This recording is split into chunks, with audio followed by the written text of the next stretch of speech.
다양한 분야의 명사를 초청해 삶의 지혜를 들어보는 시간 지혜다락방. 안녕하세요. 저는 아나운서 김미진입니다. 지난 시간에 이어서 오늘도 얼굴학자 조용진 박사님과 함께 하도록 하겠습니다. 큰 박수로 맞아주시기 바랍니다. 안녕하세요. 안녕하세요. 오늘은 어떤 이야기를 해주실 건가요? 예, 그동안 이제 우리 한국인이 형질적으로 네. 어떤 특징을 갖게 됐나? 갖게 된 거죠. 우리가 가지려 해서 선택한 게 아니에요. 네. 그건 변할 수 없는 거예요. 개인의 의지로 바꿀 수 없어요. 그럼 오늘도 내일도 바꿀 수 없다면 네. 이걸 가지고 내일도 모레도 살아야 되는데 네. 그런 어떤 방향으로 노력을 해야 될까? 아. 이런 말씀을 드리고 싶습니다. 어떤 방향으로 살아가야 할지 어찌 보면은 삶의 뭐 목표와 지향점 같은 것도 알아볼 수 있겠네요. 예, 이제 지혜가 있는 분이라면 네. 예, 그런 지혜를 찾을 수 있지 않을까 생각합니다. 네, 아무래도 오늘 강연이 마지막 강연이다 보니까 네. 가장 중요하고 가장 임팩트가 있는 그런 내용이지 않을까라는 생각이 드는데요. 지난번에는 한국인의 정신작용에 대해서 이야기를 해주셨습니다. 이번 주제도 한국인의 나아갈 길이라고 이야기해 주신다고 하셨는데 저희가 어떻게 들으면 좋을까요? 이번 강연. 예. 우리가 몸은 바꿀 수 없지만 네. 그러나 마음은 바꿀 수 있으니까 네. 쉽지 않아요. 그러나 사람은 의지라는 걸 가지고 있으니까 네. 이 의지를 가지고 바꾸려고 노력하면 뇌에도 변화가 올 수 있습니다. 네. 또 몸에도 변화를 일으킬 수 있습니다. 유전까지는 변화가 일어나지 않더라도 네. 그래서 능히 바꿀 수 있다, 개선할 수 있다. 네. 또 이렇게 생각하고 있습니다. 네, 그러면 우리가 부족한 부분들을 개선할 수 있는 방향으로 이야기를 들어보면 좋을 것 같다라는 생각이 듭니다. 조용진 박사님의 네 번째 강연 지금 바로 청해 듣도록 하겠습니다. 큰 박수 부탁드립니다. 네, 고맙습니다. 한국인은 형질적으로 매우 다양하다. 그런 얘기를 제가 강의에서 여러 차례 강조했습니다. 형질적으로 다양하다는 말은 누구나 다 다르다. 그 말이 되는 겁니다. 자신의 개성을 발견해야죠. 자기 유전자 가지고 잘할 수 있는 것을 찾아야 되는 거예요. 그것이 시대에 맞느냐 안 맞느냐는 둘째 문제예요. 시대에 맞더라도 게으르면 못하는 거고 시대에 안 맞아도 열심히 노력하면 이룰 수 있는 거예요. 그러니까 발견하는 것이 중요해요. 자기가 좋아하는 거, 뇌가 좋아하는 거예요. 유전자가 맞는 거예요. 열심히 끝까지 하고 있으면 사회 변화는 빠르기 때문에 언젠가 때가 오는 거예요. 그래서 멀리 내다보고 멀리 생각하는 이런 안목을 길러야 됩니다.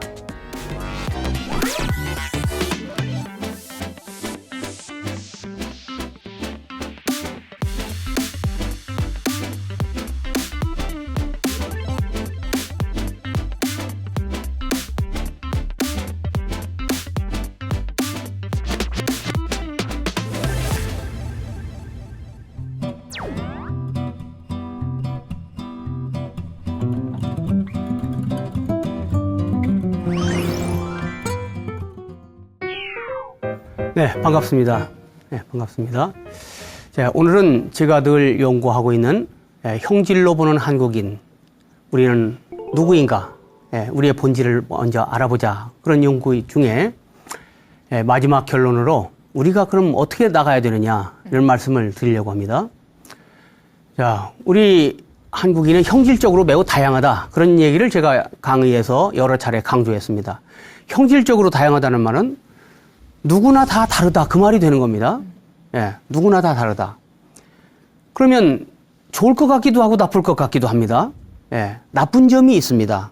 좋은 점은 그대로 살리면 되고 나쁜 점은 고쳐야 되는데 또 방지하거나 이래야 되는데 나쁜 점은 뭐냐면 어떤 특정 수가 인구수가 모자라게 됩니다. 예를 들어서 한국 사람이 우주 개발을 하려면 적어도 우주과학에 관심이 있는 국민이 몇 퍼센트 있고 전문가가 몇 퍼센트 있고 국회의원이 몇 명 있고 이렇게 돼야 된다. 이런 게 있겠죠. 우주과학자 한 명만 있어가지고 되는 게 아니죠. 국회에서 지지도 해줘야 되고 예산도 따줘야 되고 다 합니다. 근데 모르는 사람이 어떻게 예산 따줘요? 그러니까 그런 걸 지지하는 사람이 다 합쳐서 있어야 되는데 이걸 저는 그걸 형질 충족수라고 합니다. 제가 첫 시간에 말씀드릴 때 우리 한국인은 투시 원근법으로 그림을 그릴 수 있는 사람이 배우지 않고 유럽인처럼 그렇게 그리는 사람이 있다. 근데 3% 있다. 그런데 우리 한국에서는 투시원금법 그림이 한 점도 나온 적이 없다. 3% 가지고는 안 되는 거예요. 마찬가지예요. 그 형질을 받쳐주는 그런 수가 있어야 되는 겁니다. 그것이 모자란다. 이것이 우리 한국인의 결정적인 약점이라고 볼 수 있죠. 그러면 그 사람이 예를 들어서 1000만 명이 있어야 되는데 500만 명밖에 없다. 그러면 1인 2역을 하면은 그럼 1000만 명이 되는 거잖아요. 그러니까 각자 이런 의식을 가지고 내가 여기에 보태줘야지. 이런 의식을 가지고 가세를 하면은 그 형질 충족소를 보완할 수 있을 거 아니에요. 그래서 나 자신을 정확하게 알고. 근데 자기는 되지도 않는 사람이 거기 가서 또 도와주겠다고 하면 안 되죠. 그러니까 내가 될 만한 사람인가 이걸 스스로 판단해서 그렇게 하면 우리의 약점이 보완될 거다. 그런 얘기입니다. 그 다음에는 또 우리 한국인의 정신적으로 이상론, 명분론, 현실론, 이제 합리론이죠. 이 세 가지 가치관이 있어요. 인구는 많지만 가치관은 이 세 가지로 볼 수 있습니다. 유럽도 마찬가지고 우리도 마찬가지고 중국도 일본도 마찬가지입니다.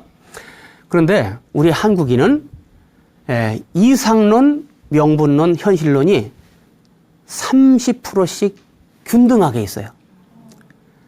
있긴 다 있는데 자, 그래서 현실론자가 합리론자가 어떤 주장을 하게 되면 이상론자가 뭐 그런다고 되나? 그래가지고 시큰둥한 거예요. 적극적으로 가세하지 않아요. 명분론자가 볼 때는 또 사람이 뭐 그런 것만 가지고 사냐? 그 명분을 가지고 또 보는 거예요. 그래서 또 방관하거나 반대하는 거예요. 그러니까 30% 가지고는 일어나지 않아요. 되지 않아요. 반대자가 많기 때문에. 방관자가 많기 때문에. 그러니까 결국은 이상론으로 해야 될 일이 있고 세상에는 명분론으로 해야 될 일이 있고 합리론으로 해야 될 일이 있어요. 그것을 잘 갈라서 이거는 우리 민족이 우리 단체가 합리론으로 가야 될 길이다. 그러면 합리론을 들어주는 거죠. 이건 명분론으로 가야 돼. 그 명분론을 들어주는 겁니다. 같은 사람이지만 이렇게 하면은 진짜 지혜 있는 처신이 되지 않을까 이런 생각이 듭니다. 그래서 오늘 그런 말씀을 드립니다. 한국인에 나갈 길 굉장히 큰 주제인데 이런 말씀을 하시는 분이 안 계세요. 우리나라의 과거 급제자들이 이런 얘기를 안 해요. 영향력이 있는 분들이. 그래서 제가 미술가인 제가 미술해부학이라는 학문을 빌어서 이런 결론을 한번 말씀드리고자 합니다. 자, 우리 한국인은 계속 변화합니다.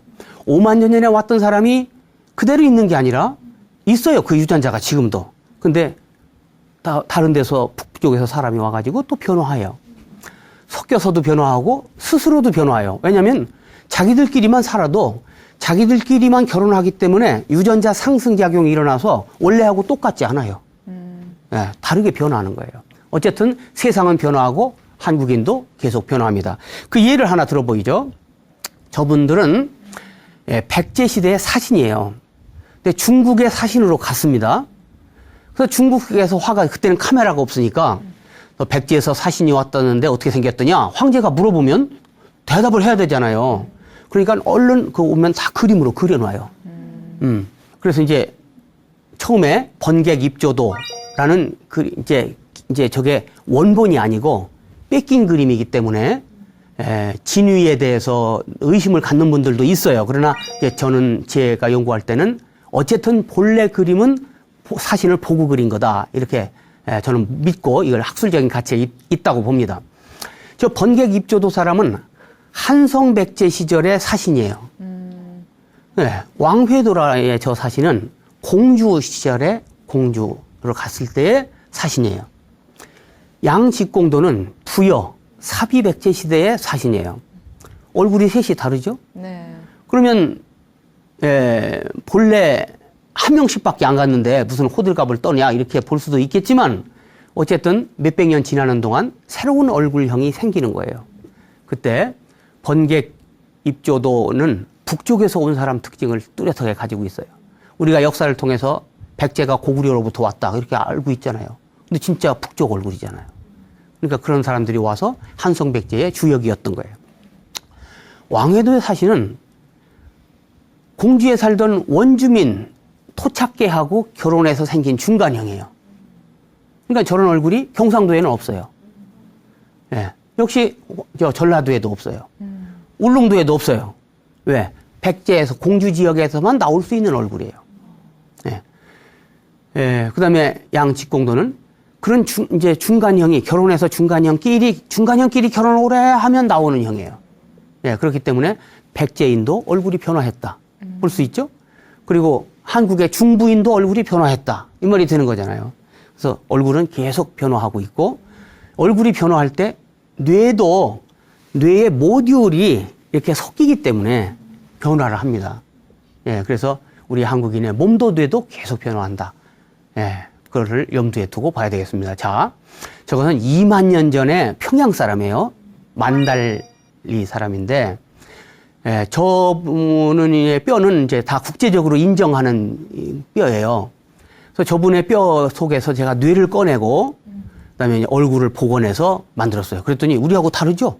앞뒤 층수가 막 튀어나오고, 북미 인디안 같기도 하고, 예, 뇌 모양은 같은 시대의 유럽인하고 비슷해요, 뇌 모양. 예, 우리 같은 사람이 아닌 거예요. 2만 년 전에 우리 같이 생기지 않은 사람이 여기 살고 있었던 거예요. 예. 그 다음에 이제 점점 시대가 경과해서, 예. 그러니까, 뒤통수가 점점 납작해지고, 정수리가 올라가고, 예, 이렇게 변화하죠? 예, 그래가지고 현대 한국인은 이제 저렇게 된 거예요. 예. 그러면 인종이 달라졌느냐? 그건 아니에요. 우리 한국인이 우리 한반도에서 우리들끼리 결혼하다 보니까 자꾸 저렇게 한 방향으로 변화를 한 거예요. 앞으로도 물론 변화하죠. 그 변화의 방향을 예측할 수 있어요. 저렇게 해서 우리 한국인은 현재 뒤통수가 세계에서 거의 1등으로 납작하고, 귓구멍에서부터 이 높이까지가 세계에서 거의 1등으로 높아요. 그런 방향으로 변화해 온 거예요. 그럼 저렇게 되고 싶어서 된 게 아니라 유전자 결합에 의해서 저절로 저렇게 된 거예요. 자, 오늘날 우리가 저런 변화를 거쳐왔다는 거, 그것이 우리 능력과 어떤 관련이 있을까? 예, 이런 생각을 해볼 수 있는 거죠. 자, 한국인은 형질적으로 매우 다양하다. 그러니까 5만 년 전에 와서 살던 사람들 형도 지금도 그대로 있어요. 수가 적지만. 또 앞으로 100년 후에 나올 사람도 사실은 지금 있습니다. 예. 100년 후에는 그런 사람이 좀 더 많아지는 거죠. 예. 뭐가 좋다 나쁘다 그 말은 하는 건 아니에요. 예. 우리 한국인 자신이 그렇게 변화하고 있다는 거.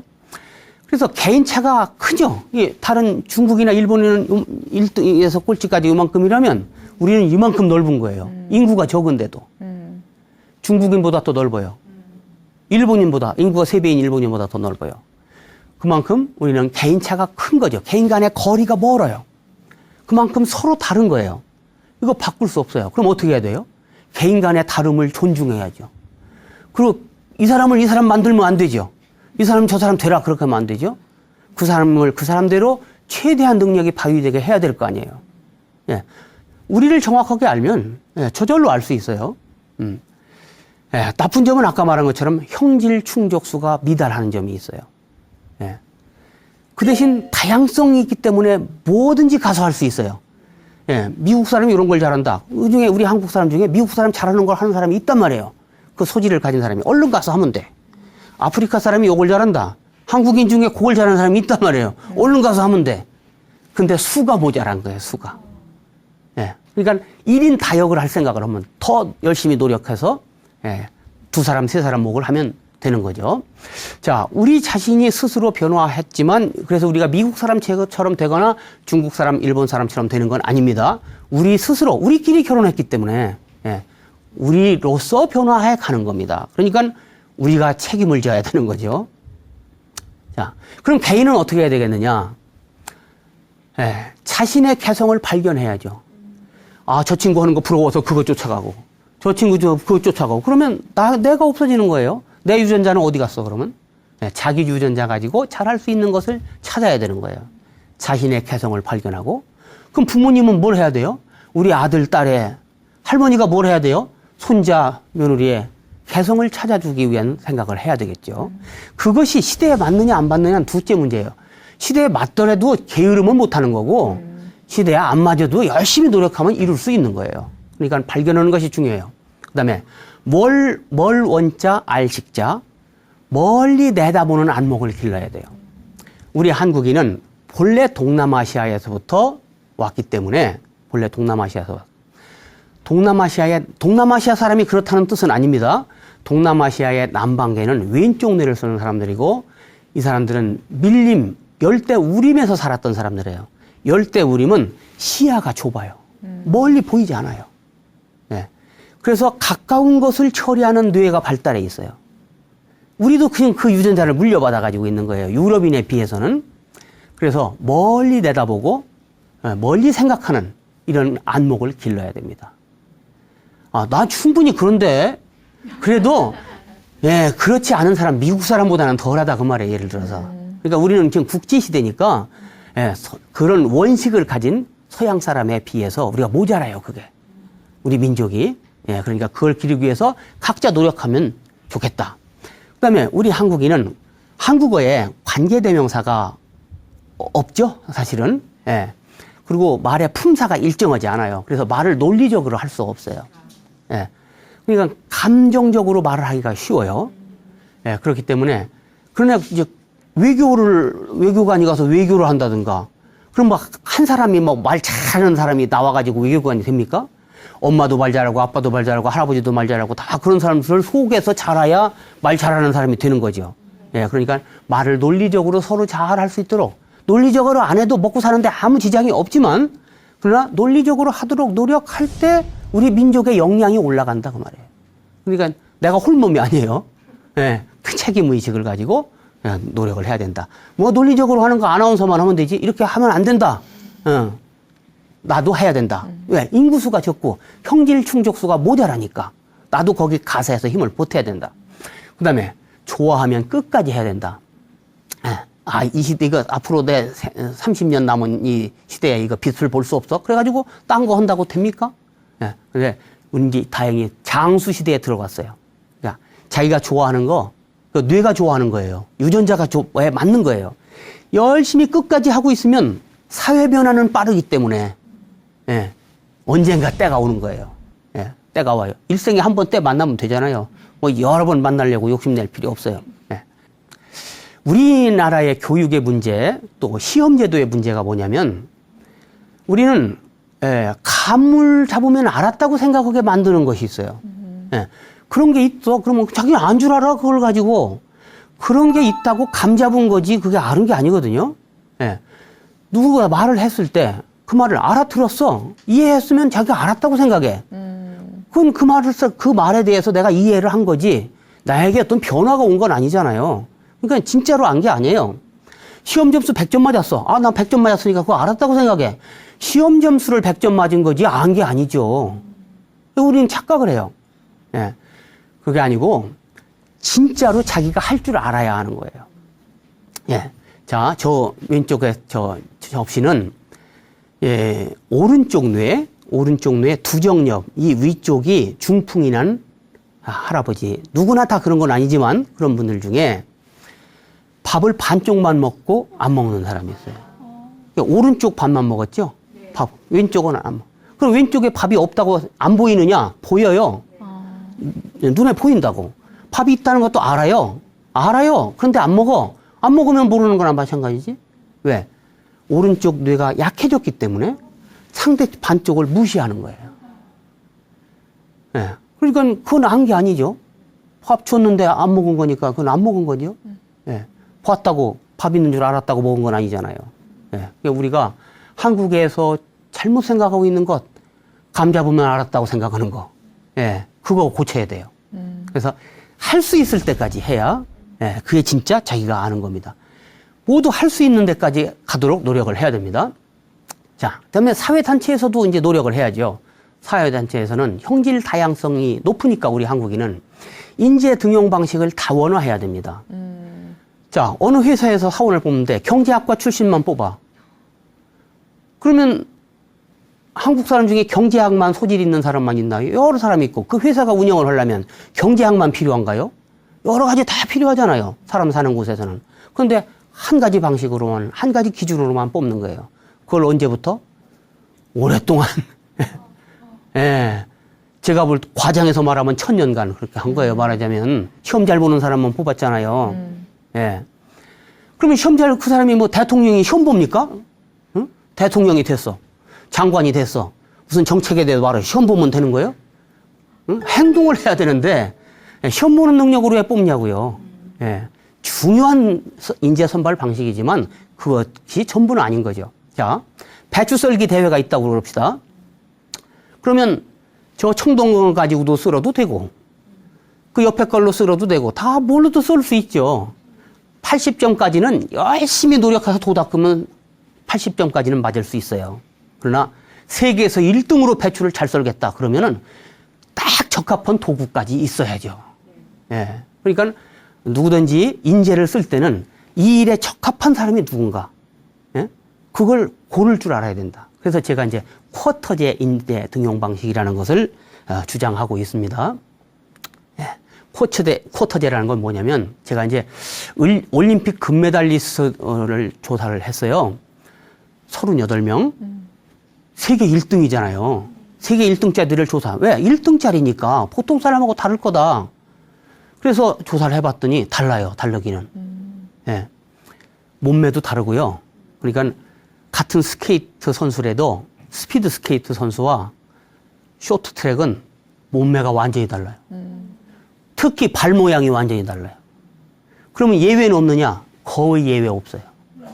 예. 그 기준에 들어가야 거기서 두서의 성적을 낼 수 있고 거기서 성적이 좋은 사람들 중에 일부가 이제 1등을 하는 거예요. 금메달. 그럼 그 1등을 하는 사람은 누구냐? 예. 코치가 시키는 대로 하는 사람이에요. 예. 아, 이렇게 하면 더 잘 될 것 같은데요? 뭐, 이런 사람이 아니에요. 하란 대로 하는 사람이에요. 그 말은 뭐죠? 미련한 사람이 아니라 성실한 사람이에요. 예.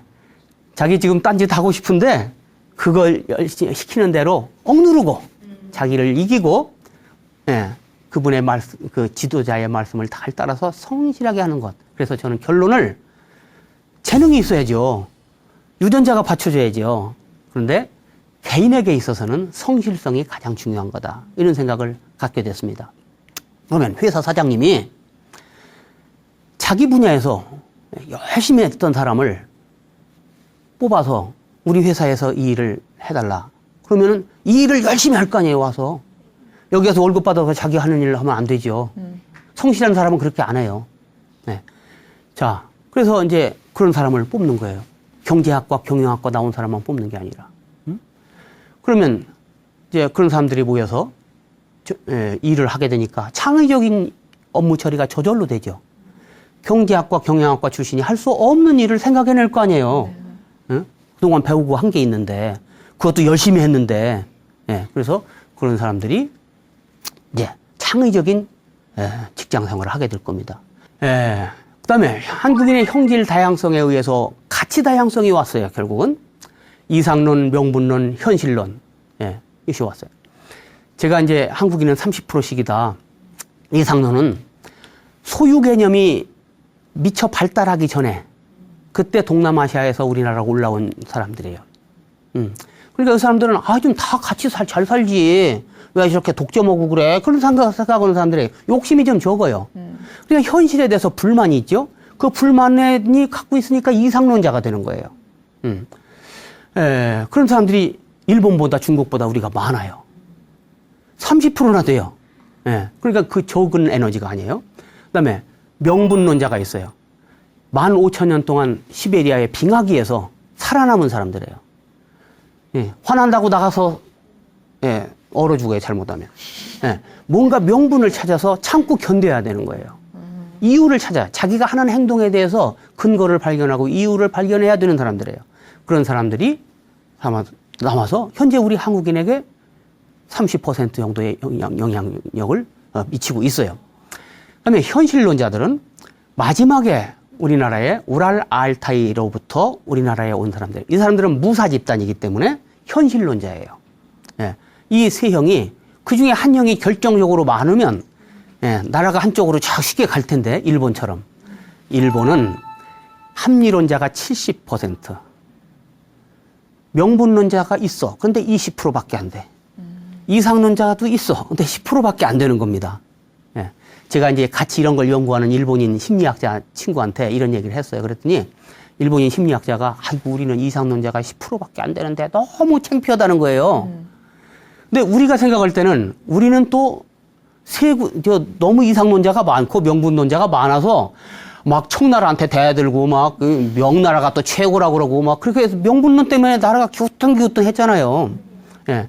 그래서 그걸 좀 부끄럽게 생각했는데 오히려 일본인 친구는 일본은 너무 합리론자가 많고 이상론자, 명분론자가 적어서 사회가 건강하지 않다는 거예요. 그래서 발전을 하는데 나쁘다는 거예요. 그분도 심리학 전문가인데 저하고 20년 넘게 같은 이런 연구를 해오고 있는데 심사숙고해 끝에 나온 말이죠. 네. 자, 그래서 그러면 우리는 이 30%씩 갈라져 있으니까 어떻게 해야 돼요? 응? 맨날 이러고 싸워? 합리론자가 말하면 명분론자가 대들고 얘기하면 합리론자하고 싸우고 사실은 그동안 많이 그랬잖아요. 예. 근데 각각의 장점을 살려야죠. 예. 그래서 저는 교육과 환경은 이런 미래적인 문제는 이상론적으로 접근하면 좋겠다. 예. 자, 학생들이 싫어하니까 가르치지 말자. 좋은 것만 가르치자. 못하는 거 뭐로 가르치냐? 그 말이 틀린 건 아니죠. 애들이 알아들어야 교육에 효과가 있는 건데. 그러니까 현실론자의 주장이에요. 근데 그렇게 하게 되면 어떤 일이 일어나냐?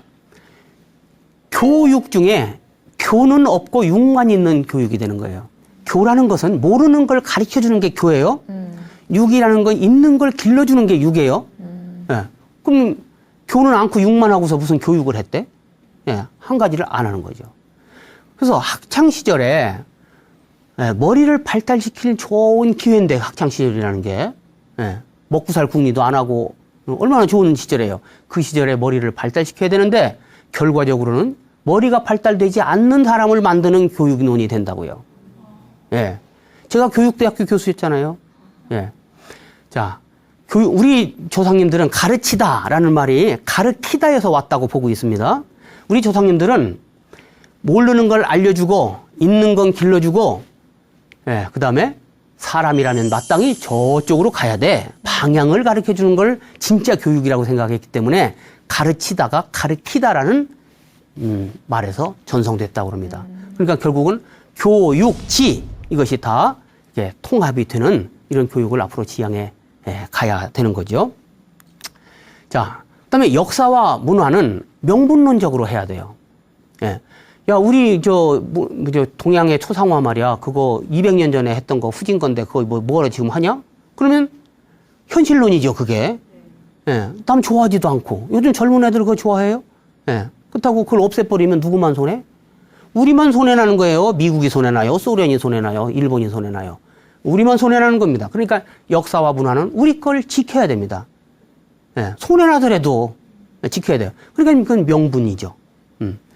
그러니까 명분론이라는 것은 현상을 고수하는 거예요. 나를 지키는 힘이죠. 그럼 나라는 건 뭐냐? 유전자로 이미 태어날 때 가진 거예요. 예. 그럼 내가 뭐 여러 가지 다 잘하는데 내가 뭔지 모르겠다. 그러면 참 불쌍한 사람이 되는 것처럼 우리 한국인이 뭔가 이걸 알아야 되잖아요. 예. 그것은 명분론적으로 해야 되죠. 그걸 우리가 헌법 구조가 잘 반영하고 있어요. 전통 문화의 계승과 발전, 민족 문화의 창달, 이게 헌법 구조에 딱 명시되어 있습니다. 예. 그거 한 번도 안 고쳤어요. 헌법 고칠 때마다 그건 안 고쳤어요. 왜? 옳다고 생각하기 때문에. 그래야지 우리가 세계 1등을 못하는 바에 명분론이 있어야 그래도 우리는 이건 1등이지 뭐 이렇게 지킬 수 있잖아요. 예. 그거 가져야 됩니다. 자, 명분론이 우리에게 손해를 많이 줬지만 이득은 준 것도 있어요. 그것도 크게. 자, 이제 일제시대에 역시 이상론 명분론 합리론이 있었습니다. 예, 무장투쟁을 해가지고 독립을 해야 된다. 이렇게 생각하는 건 이상론이죠. 예, 되지 않아요. 그때부터 일본을 무장투쟁으로 이깁니까? 그러나 그분들도 다 알지만 그걸 이상으로 삼고 추구하는 거예요. 위정척사론. 일본이 추구하는 저런 거는 우리 정신적인 가치관에서 볼 때 나쁜 거다. 바로 세워야 된다. 바른 걸 우리가 옹위해야 된다. 그게 명분론이죠. 그래서 우리나라의 지식인들이 독립운동에 대거 참여를 했단 말이에요. 있는 재산 다 팔아가지고 만주 가서 군관학교를 세우고 다 이렇게 했단 말이에요. 명분론으로 한 거죠. 실질적으로 따져보면 손해죠. 예. 근데 그걸 하잖아요. 계몽주의가 있어요. 우리가 진짜 힘이 약하다. 그러니까 각자 열심히 공부하고 교육해서 실력을 길러가지고 독립을 쟁취하자. 옳은 말이죠. 합리론이에요. 예. 근데 나중에 어떻게 됐냐. 계몽주의자 합리론자들은 결국은 자꾸 친일파가 돼가요. 너무 일본과 차이가 많이 나고 도저히 안 될 것 같거든. 그리고 그걸 이기려면 내가 너무 손해를 봐야 되거든. 예. 그런 일이나. 그래서 결국은 우리를 독립시킨 건 뭐예요? 명분론이 독립을 시킨 거예요. 예. 그러니까 우리가 역사를 배울 때 명분론이 나쁜 것처럼 배우기가 쉬워요. 그런 인상을 받기도. 저는 북방계이기 때문에 중간형이지만 북방계예요. 그래도 북방계이기 때문에 이상론에 좀 치우쳐 있고 명분론에 좀 치우친 편이 있어요. 예. 그렇지만 그래서 왜 우리 그렇게 현명한 선택을 못했나 역사의 갈림길에서 이런 생각을 해왔지만 결국은 명분론이 우리를 살렸다. 이런 예도 있습니다. 그러니까 어느 것 하나가 절대적으로 옳지는 않아요. 자, 나라를 이어가려면 국방과 경제가 중요하죠. 근데 이거는 합리론적으로 해야 돼요. 합리라는 건 뭐죠? 나한테 이득이 되나 손해가 되나? 우리 국가에 이득이 되나 손해가 되나? 이걸 생각하는 마음이죠. 이것을 잘 해야 안정적인 발전을 할 수 있어요. 그래서 실리적인 판단과 그런 순발력을 가지고 국제 정세가 변할 때 즉시 대응해야 되니까 경제적인 문제, 환율이 변한다. 즉각 잘 대응해야죠. 군사 문제, 이거 뭐 명분론만 가지고 산 것들이 하는 짓이요. 우리는 그러면 안 돼. 그것만 가지고 되냔 말이에요.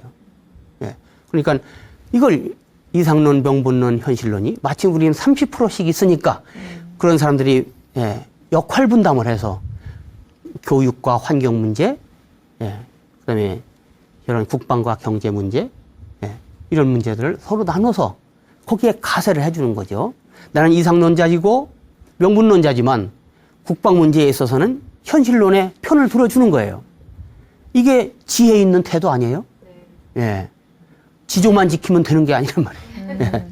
그래서 이런 걸 통해서 우리를 높여나가야 되겠다. 자, 그런데 아직까지는 80점만 맞으면 됐어요. 근데 앞으로의 시대는 80점 가지고는 안 돼요. 누가 봐주지도 않아. 이루어질 수가 없어. 이룰 수가 없어. 그래서 앞으로 모든 일은 완성도를 최대한 높여야 돼요. 그 완성도를 높인다는 것은 인간의 능력을 넘어서 컴퓨터까지 사용해서 인간이 할 수 있는 모든 일의 최고 완성도를 만들어야 그게 이제 1등이 되는 거고 그걸 지향해 가는 거죠. 그걸 일찍이 말하는 분이 계세요. 실학자 성호 이익 선생께서 고소근밀하고 전졸후교라. 무릇 옛날 것은 엉성하고 고소, 근밀, 이제 것을 보니까 치밀하더라.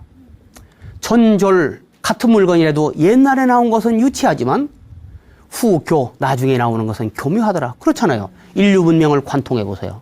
세탁기, 예전에 물 새고 덜덜덜덜 소리 나고 고장 나고 그랬는데 요즘에 전자동으로 까딱없이 잘 돌아가죠. 우리는 그걸 발전이라고 하잖아요. 결국은 교묘하고 치밀하게 되는 것으로 우리는 갈 수밖에 없어요.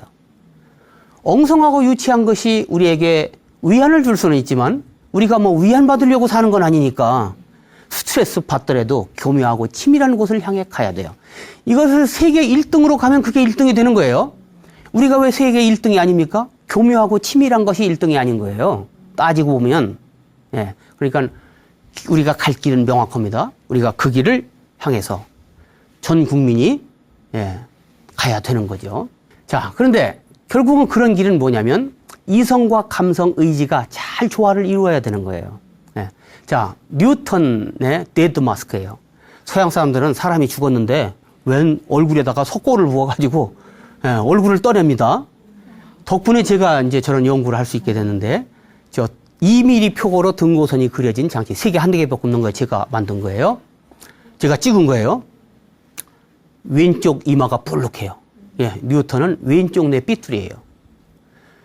옆에 조지 워싱턴은 오른쪽 이마가 볼록해요. 오른쪽 삐뚤이에요. 누구든지 좌우가 바르지 않아요. 그런데 좌우가 저렇게 개성이 다른 왼쪽 뇌를 많이 쓰니까 뉴턴이 된 거고, 오른쪽 뇌를 많이 썼으니까 군인으로서 정치가로서 이 신망을 얻는 조지 워싱턴이 된 거죠. 그러면 조지 워싱턴이 오른쪽 뇌만 썼기 때문에 됐느냐? 그렇지 않아요. 턱이 돌아간 걸 보세요. 턱이 오른쪽 뇌만 쓰는 사람은 턱이 왼쪽으로 돌아가게 돼 있어요. 근데 오른쪽으로 돌아갔잖아요. 그럼 뭘 말하는 거냐? 태어날 때는 오른쪽 뇌를 쓰도록 태어났지만 왼쪽 뇌를 의지를 가지고 부단히 사용했다. 그건 태어난 것대로 한 게 아니고 자기의 의지로 한 거죠. 예, 의지를 가지고 안 쓰는 뇌를 쓴 거예요. 그래서 조지 워싱턴이 된 거예요.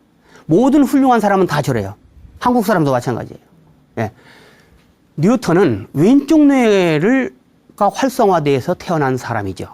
그런데 턱 끝을 보면 왼쪽 뇌를 쓰는 사람은 오른쪽으로 턱이 돌아가야 되는데 왼쪽으로 갔잖아요.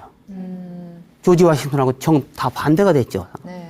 예, 그래서 자기가 타고나지 않은 다른 것을 열심히 쓰려고 의지를 가지고 노력했기 때문에 결국은 이성, 왼쪽 뇌의 이성, 오른쪽 뇌의 감성, 그다음에 의지, 이 세 가지가 조화를 이룬 사람이 됐고, 그래서 훌륭한 사람이 된 거죠.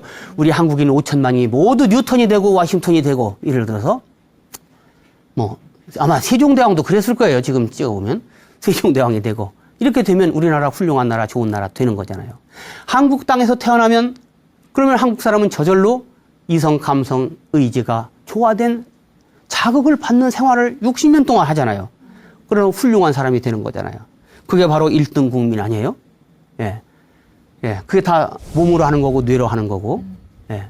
우리의 의지를 가지고 할 수 있는 일이니까, 예. 그런 길을 향해 갔으면 합니다. 자, 이건 좀, 예. 사족을 덧붙여 말씀드린다면, 자, 커피 한 잔을 놓고, 예. 오른쪽 뇌 감성, 왼쪽 뇌 이성, 뇌 간에 야성이 들었어요. 야, 그 시각적인 정보를 써서, 야, 저거 디자인 좋고, 커피 색깔 좋고, 예, 그렇구만 하고 또 이어서 따끈따끈하고만, 그리고 촉각적인 정보를 쓰는 거죠. 향도 좋고, 맛도 딱 좋아. 이렇게 하고 갔어. 그럼 그 사람은 오감 중에 그냥 감각만 쓰고 만 사람이야. 예, 감각만 쓰고 말았어. 그것도 못 쓰는 사람도 있지만, 말았어요. 자, 그런데, 이건 잔이 커서 한 250cc 되겠네. 그 시각적인 정보를 계량적인 정보로 바꿨어요. 이거 바로 왼쪽 뇌를 쓴 거죠. 그 다음에 온도는 60도쯤 되겠네. 계량화된 수치로 바꿨어. 감각을. 지금 오른쪽 뇌 정보를 왼쪽 뇌 정보로 바꾼 거죠. 그 다음에 이거는 뭐뭐를 섞었구만. 헤이즐넛 향기가 아주 섞었네. 그러면 새로운 지식을 만든 사람이 되죠. 지식 생산자가 되는 거예요. 커피 한 잔 놓고 그 자리에서 감각 소비자가 되느냐, 지식 생산자가 되느냐, 본인에게 달려 있는 거예요. 네. 5천만 명이 어떻게 사느냐가 그래서 중요한 거죠. 자, 근데 어떤 사람은 이거 내가 직접 만들어 봐야지 이렇게까지 하면 능력 구비자가 되는 거죠. 그냥 능력 구비까지 했어. 그러고 아무 일도 안 하면 자기만 좋고 많은 사람이죠. 근데 우리 가족들한테 한번 해줘야지 자기 능력을 발휘하고, 애인하고 와야지 행동을 하고, 친구하고 와야지 우위를 높이고, 직장 상사님께 잘 보여야지, 이렇게 하면 정보를 활용해서 응용하는 사람이 되잖아요. 그러니까 커피 한 잔을 가지고도 우리가 어떤 뇌를 쓰느냐, 이걸 가지고 자기 자신을 멀리 보고 발전시켜 갈 수 있다 이 말이죠. 이런 사람이 점점 많아졌으면 좋겠습니다. 오늘 얼굴을 통해서 이런 우리 민족의 미래까지 내다볼 수 있는 이런 지혜를 발견하는 이 시간이 되었기를 바랍니다. 들어주셔서 감사합니다.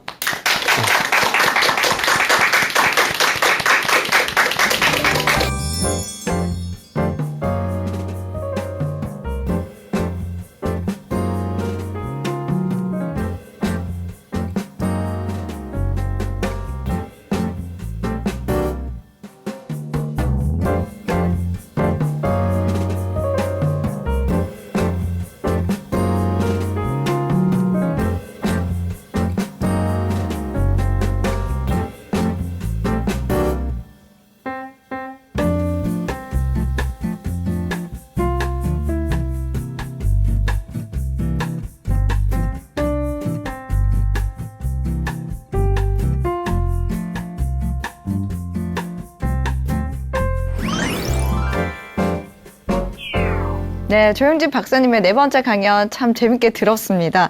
박사님, 시청자 여러분들이 4주에 걸쳐서 네. 박사님의 강의를 들었는데 이것만은 꼭 기억했으면 좋겠다 하는 부분이 있을까요? 제가 생각할 때는 다 중요하죠. 네. 그렇지만 마지막에 커피잔의 비유. 요건 꼭 기억해 두셨으면 매일 커피 한 잔씩 드시니까 네. 그때마다 생각을 하시고 주변에도 알려주시고 이렇게 하면 좋겠습니다. 네. 4주간의 강연을 통해서 얼굴학이 관성학과는 확연히 다른 것이다 라는 걸 충분히 알았고요. 또 형질에 대해서 많이 공부하고 또 익힐 수 있는 그런 시간이었습니다. 감사합니다. 참 아쉽지만 이제 마무리해야 될 것 같아요. 네. 오늘 조영진 박사님의 강연 참 재밌게 들었고요. 오늘 여기서 인사드리면서 마무리하도록 하겠습니다. 고맙습니다. 앞으로 연구 많이 기대하고요. 후계자도 많이 양성되기를 기대하도록 감사합니다. 하겠습니다. 네. 제 다락방은 여기서 마치겠습니다. 다음 주 이 시간에도 더 알찬 강연으로 찾아뵙도록 하겠습니다. 함께해 주신 여러분 고맙습니다. 고생하셨습니다. 수고하셨어요.